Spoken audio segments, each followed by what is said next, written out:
ಆಯ್ತು, ಇನ್ಸಿಡೆಂಟ್ ಆಯ್ತು ಭಾಳ. ನಾವಂತೂ ಆಲ್ಮೋಸ್ಟ್ ಅವ್ರು ನಿಧನ ಆದ್ರಾದ್ಮೇಲೆ 3 ದಿನ ನಾನು ನಿದ್ದೆನೆ ಮಾಡಿಲ್ಲ ಸರ್. ನಿದ್ದೆನೆ ಮಾಡಿಲ್ಲ.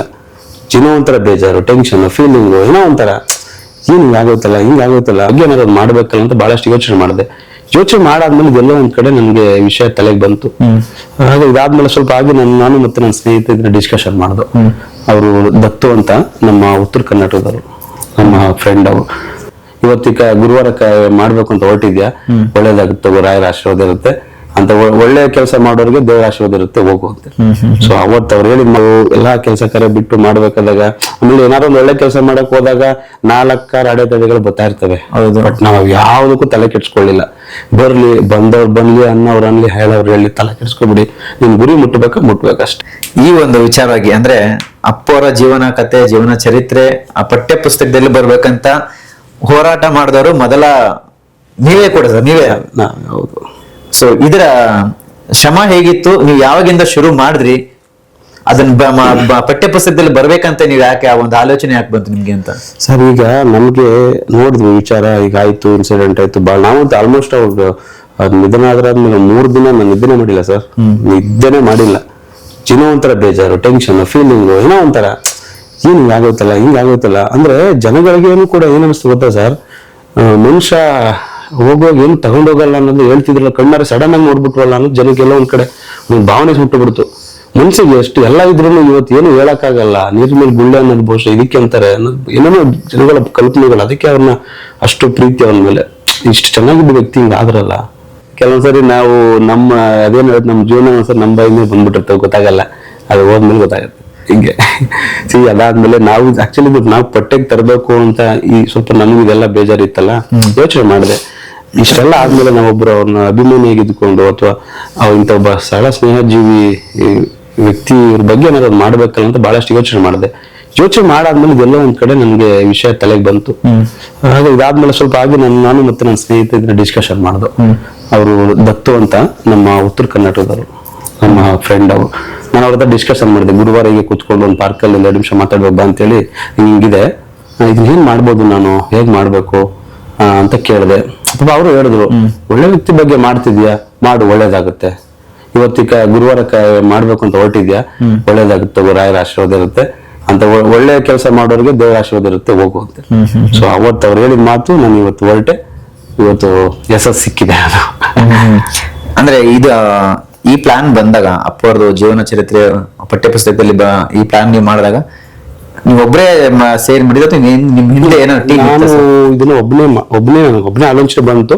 ಈಗ ನಮ್ಮ ಸ್ನೇಹಿತರುಗಳೆಲ್ಲ ಇದ್ರು, ಮಿಥುನ್ ಅಂತೇಳಿ, ವಿಜಯ್ ಅಂತೇಳಿ, ರವಿ ಅಂತೇಳಿ, ಇನ್ನ ಸಾಕಷ್ಟು ನಮ್ಮ ದತ್ತು ಅಂತ ಹೇಳಿದ್ರು ನಮ್ಮ ಸ್ನೇಹಿತರು, ಅವರು ಉತ್ತರ ಕರ್ನಾಟಕದವರು. ಅವರು ಇನ್ನು ಎಲ್ರಿಗೂ ಇದ್ರ ಬಗ್ಗೆ ಗಮನ ಇತ್ತು. ನಮ್ ಜೊತೆ ಸಾಕಷ್ಟು ಜನ ಓಡಾಡಿದ್ರು. ಪಾಪ ಡೇ 1 ಇಂದನೂ ಸ್ವಲ್ಪ ದಿನ ಎಲ್ಲ ಓಡಾಡಿದ್ರು. ಸ್ವಲ್ಪ ಕಾಲಕ್ರಮೇಣ, ಯಾಕಂದ್ರೆ 4 ವರ್ಷದ ಎಫರ್ಟ್ ಸರ್. 4 ವರ್ಷ ನಾವು ಎಲ್ಲಾ ಕೆಲಸ ಕಾರ್ಯ ಬಿಟ್ಟು ಮಾಡ್ಬೇಕಾದಾಗ, ಆಮೇಲೆ ಏನಾದ್ರು ಒಂದು ಒಳ್ಳೆ ಕೆಲಸ ಮಾಡಕ್ ಹೋದಾಗ 4 ಅಡೆತಡೆಗಳು ಬರ್ತಾ ಇರ್ತವೆ. ಬಟ್ ನಾವು ಯಾವ್ದಕ್ಕೂ ತಲೆ ಕೆಡ್ಸ್ಕೊಳ್ಳಿಲ್ಲ. ಬಂದವ್ರು ಬನ್ಲಿ, ಅನ್ನೋರು ಅನ್ಲಿ, ಹೇಳೋರು ಹೇಳಿ, ತಲೆ ಕೆಡ್ಸ್ಕೊಬಿಡಿ, ನಿನ್ ಗುರಿ ಮುಟ್ಬೇಕಷ್ಟೇ. ನಾವು ಈಗ ನಡೀತೀವಿ ದಾರಿಲಿ ಹಳ್ಳ, ಕಸ, ಕಡ್ಡಿ ಎಲ್ಲ ಸಿಕ್ಕೇ ಸಿಗುತ್ತೆ. ನಾವು ಅದ್ರ ಕಡೆ ಲಕ್ಷ್ಯ ವಹಿಸ್ಬೋದು, ಅದನ್ನ ಅಲಕ್ಷ್ಯ ಮಾಡ್ಬೇಕು, ಗುರಿ ಕಡೆ ಲಕ್ಷ್ಯ ವಹಿಸ್ಬೇಕು ಅಷ್ಟೇ. ನಮ್ಗೇನು ಮುಂದೆ ನಮ್ ಗುರು ಇದಾರೆ, ಹಿಂದೆ ನಮ್ ಗುರುಗಳಿದ್ದಾರೆ. ನಾವೆಲ್ಲೇ ಹೊರಟು ನಮ್ ಕೆಲಸ ಯಶಸ್ವಿ ಆಗ್ತಾನೆ ನಂಬಿಕೆ, ಅವತ್ತಿಂದ ಇವತ್ತವರೆಗೂ ನಂಬಿಕೆ. ಬಹುಶಃ ಅದಕ್ಕೆ ಅನ್ಸುತ್ತೆ ನನಗೆ ಈ ಗುರುವಾರನೇ ಅದ್ರ ಆದೇಶಕ್ಕೆ ಹಾಕಿ ನನಗೆ ತಲುಪ್ತು. ಅಧಿಕೃತ ಸೇರ್ಪಡೆ ಮಾಡಲಿಕ್ಕೆ ಸರ್ಕಾರ ಅನುಮತಿ ಕೊಟ್ಟಿದೆ ಅಂತೇಳಿ ಪಠ್ಯ ಪುಸ್ತಕ ಪರಿಷ್ಕರಣಾ ಸಮಿತಿಯಿಂದ ನನಗೆ ಪತ್ರ ಬಂತು. ಇದೇ ಗುರುವಾರ ಬಂದಿದ್ದು ಸರ್. ಅದು ಇದೇ ಗುರುವಾರ 1ನೇ ತಾರೀಕು ಬಂದಿದ್ದು ನನಗೆ. ನಿಮ್ಮನ್ನ ಇದನ್ನ ನಾವು ಪರಿಶೀಲನೆ ಮಾಡಿ ಮುಂದುವರಿಸಬೇಕು ಅಂತೇಳಿ ಸಚಿವರಿಂದ ಆದೇಶ ಆಗಿದೆ. ನಾವು ರಿವ್ಯೂ ಟೈಮ್ ಕನ್ಸಿಡರ್ ಮಾಡ್ತೀವಿ ಅಂತೇಳಿ ನನಗೆ ಪತ್ರ ಬಂತು. ಸೊ ಅದು ನಂಬಿಕೆ ನಮ್ಗೆ. ಸರಿ, ಈಗ 4 ವರ್ಷಗಳ ಸತತ ನಿಮ್ಮ ಶ್ರಮ ತುಂಬಾ ದೊಡ್ಡ ಮಟ್ಟಕ್ಕಿದೆ ನಿಮ್ದು. ಇದ್ರ ಹಿಂದೆ ಅಂದ್ರೆ ನೀವ್ ಹೇಳ್ದಂಗನೆ ಏನೋ ಒಂದು ಒಳ್ಳೆ ಕೆಲಸ ಮಾಡ್ತೀವಿ ಅಂದ್ರೆ ಅದು ಸಹಜವಾಗಿ ಅಲ್ಲಿ ಕಾಲೆಳೆಯರು ಎಲ್ಲಾನು ಇದ್ದೇ ಇರ್ತಾರೆ. ಅಡೆತಡೆಗಳು ಆತರ ನೀವು ಸಿಕ್ಕಾಪಟ್ಟೆ ಅಂದ್ರೆ ನೀವು ಕೂಡ ಫೇಸ್ ಮಾಡಿರ್ತೀರಿ. ನಿಮ್ಗೆ ಯಾವ ರೀತಿ ಅದೆಲ್ಲ ಫೇಸ್ ಮಾಡಿದೆ ಸರ್? ನನಗೆ ಇದ್ರ ಮಧ್ಯೆ ಒಂದ್ಸರಿ ಯಾವಾಗ ಒಂದು ಫೋನ್ ಕಾಲ್ ಬರುತ್ತೆ ನನಗೆ. ಯಾರು ಮಾಡ್ತಾರೆ, ಮಾಡ್ಬಿಟ್ಟು ಏನೋ ಹೇಳ್ತಾರೆ ಸೊ ನನಗೆ ಹಿಂಗೆ ಅಂತ ಹೇಳ್ತಾರೆ, ಹೇಳಿ ಸರ್ ಇದೆಲ್ಲ ಯಾಕೆ ಮಾಡ್ತೀರಾ, ನೀವು ಯಾಕೆ ಮಾಡ್ಬೇಕು, ಹಾಗೆ ಹೇಗೆ ಏನೇನೋ ಮಾತಾಡ್ತಾರೆ. ಬಟ್ ನಾನು ಅದೆಲ್ಲ ನಾನು ಹೇಳಲ್ಲ ಸರ್, ಇದನ್ನ ನಾನು ಮಾಡ್ಬೇಕು ಅಂತ ಹೊರಟಿದ್ದೀನಿ, ನಾನು ಮಾಡ್ತಿದ್ದೀನಿ. ಇದಕ್ಕೆ ಉತ್ತರ ಕರ್ನಾಟಕ ಜನತೆ ಕೊಡ್ತಾರೆ, ಅಪ್ಪು ಅಭಿಮಾನಿಗಳು ಕೊಡ್ತಾರೆ, ರಾಜ್ಯ ಸರ್ಕಾರ ನೀವು ಈ ಪಠ್ಯ ಪುಸ್ತಕನ ಇದಕ್ಕೆ ಸೇರ್ಸಕ್ಕೆ ಯಾಕೆ ನೀವು ಇಷ್ಟೆಲ್ಲ ಹೋರಾಟ ಮಾಡ್ತೀರಾ? ಮಾಡ್ತಾ ಇದೀರಿ, ಏನ್ ಅವಶ್ಯಕತೆ, ಯಾಕೆ ಮಾಡ್ಬೇಕು ನೀವು ಇದನ್ನ ಅನ್ನೋ ತರ ನನಗೆ ಆ ಕಡೆಯಿಂದ ಪ್ರೆಸರ್. ಅದಕ್ಕೆ ನಾನು ಅಭಿಮಾನ ಮಾಡ್ತಿದ್ದೀನಿ, ನಿರ್ಧಾರ ಸರ್ಕಾರ ಮಾಡುತ್ತೆ, ಅಭಿಪ್ರಾಯಗಳ ಕರ್ನಾಟಕ ಜನತೆ ಕೊಡ್ತಾರೆ, ಆ ಉತ್ತರ ಅವಾಗ ತಗೋ, ಅವಾಗ ಗೊತ್ತಾಗುತ್ತೆ. ನಾನು ನಿಮ್ಮ ಹತ್ರ ಏನು ಮಾತಾಡಲ್ಲ ಅಂತೇಳಿ ಫೋನ್ ಕಟ್ ಮಾಡಿ. ಅವರು ಕೂಡ ತುಂಬಾ ಪ್ರಬಲವಾದ ವ್ಯಕ್ತಿಗಳ ಪ್ರಬಲ ಅದನ್ನ ಕರ್ನಾಟಕ ಜನತೆ ಉತ್ತರ ಕೊಡ್ತಾರೆ, ಸರ್ಕಾರ ಕೊಡುತ್ತೆ, ನಾನ್ ಕೊಡಲ್ಲ ಅಂತೇಳಿ ಕಟ್ ಮಾಡಿದೆ. ಕಮೆಂಟ್ಗಳಂತೂ ಲೆಕ್ಕ ಇಲ್ಲ ಬಿಡಿ, ಕಮೆಂಟ್ಗಳ ಬಗ್ಗೆ ಕೇಳ್ಬಿಟ್ರೆ ಅನ್ಸುತ್ತೆ ಯಾಕೆ ಇವೆಲ್ಲ ನಾವು ಸುಮ್ಮನೆ ಮನೇಲಿ ಇರೋದ್ಮೇಲೆ ಯಾಕೆ ಬಿಡಿ ತರ್ಬೇಕು ಅನ್ಸುತ್ತೆ.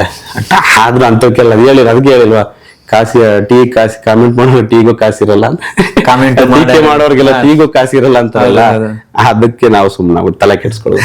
ಬಟ್ ಅದಕ್ಕೆ ಯಾವತ್ತು ಸರ್ ನಾವೇನಾದ್ರು ಗುರಿ ತಲುಪಬೇಕು ಅಂದಾಗ ಅವೆಲ್ಲ ಬರ್ತವೆ. ಇವತ್ತು ನಾನು ಅದನ್ನೇ ಹೇಳೋದು, ನೀವೇನಾದ್ರೂ ಒಂದು ಕೆಲಸ ಮಾಡ್ಬೇಕು ಅಂತ ಗುರಿ ಇಟ್ಕೊಂಡು ಓಡ್ತೀರಾ, ಹೊರಡಿ, ನಿಮ್ ಗುರಿ ಕಡೆ ನಿಮ್ ಗಮನ ಇರ್ಲಿ, ಬೇರೆದ್ರ ಕಡೆ ತಲೆ ಕೆಡ್ಸ್ಕೊಬಿಡಿ, ಖಂಡಿತ ನೀವು ಗುರಿ ಮುಟ್ತೀರಾ. ಇದೊಂದು ಉದಾಹರಣೆ ನಿಮ್ಗಷ್ಟೇ. ಬಟ್ ಇದಕ್ಕೆ ದೊಡ್ಡ ಮಟ್ಟದಲ್ಲಿ ನೀವೇನೇ ಮಾಡಕ್ಕಾದ್ರೆ ನಾನು ಅದನ್ನ ಹೇಳೋದು ಎಲ್ಲರಿಗೂ, ಗುರಿ ಕಡೆ ಗಮನ ಇರ್ಲಿ, ಮಧ್ಯದವ್ರ ಬಗ್ಗೆ ತಲೆ ಕೆಡಿಸ್ಕೊಬೇಡಿ, ಸಕ್ಸಸ್ ಆಗುತ್ತೆ. ಇವತ್ತು ಕರ್ನಾಟಕ ಜನ ಒಪ್ಕೊಂಡಿದಾರ, ದೊಡ್ಡ ಮನೆಯವರು ಒಪ್ಕೊಂಡಿದಾರ, ಹಾಗೆ ಅವ್ರಿಗೆ ಕರೆದು ಅವ್ರ ಸನ್ಮಾನ ಮಾಡಿ ಗೌರವ ಸೂಚಿಸಿದಾರ, ಸಾಕು ಸರ್, ಇದಕ್ಕಿಂತ ನಮ್ಗೆ ಏನ್ ಬೇಕು ಅಲ್ವಾ?